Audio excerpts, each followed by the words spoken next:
Well, we had to be creative. We weren't creative in the showbiz sense. We were creative in the survival sense, and that's really like uh, what I think made life um,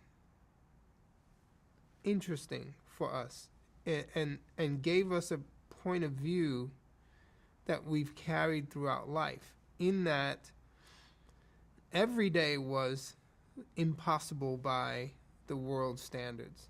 When you have 10 people in an apartment in the projects and a breadwinner who's not winning much bread,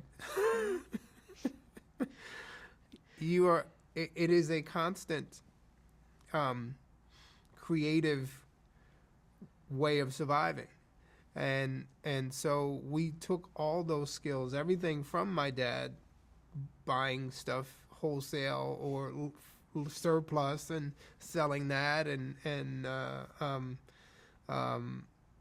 we all had jobs when we were very young, whether it was shining shoes or collecting bottles or delivering groceries. It was always trying to find that way to survive.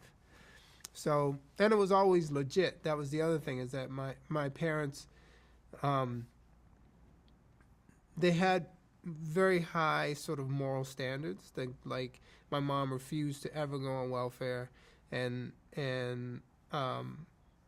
we never dealt with, like, if somebody was selling stolen goods, no matter how cheap it was, that was never entertained. Or so my parents had morals about their poverty. It was just like, you know um, because what my mom would say, because you're um, uh, let me see, of the ghetto doesn't mean you are ghetto.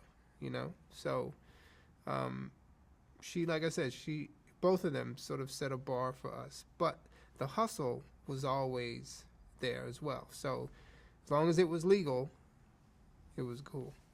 And do you think that working together as a team, as kids, kind of telegraphed the fact that you'd work together later in life? Well, for us, we were sort of forced to bond more than most families. So beyond just being poor, we were part of a experiment. Um, the city of New York started public housing around 1960s, and they were integrated, but the country was not integrated at that time. So my projects was comprised of Puerto Ricans who were brought in from the east side, blacks who were brought in from Harlem, and Irish who were in Hell's Kitchen. You had three of the toughest groups put into this, 8 square block uh, housing development, who had never related to each other at all, ever. And everybody came with their prejudices, and everybody came with their um, issues and baggage and resentments, and it was hell.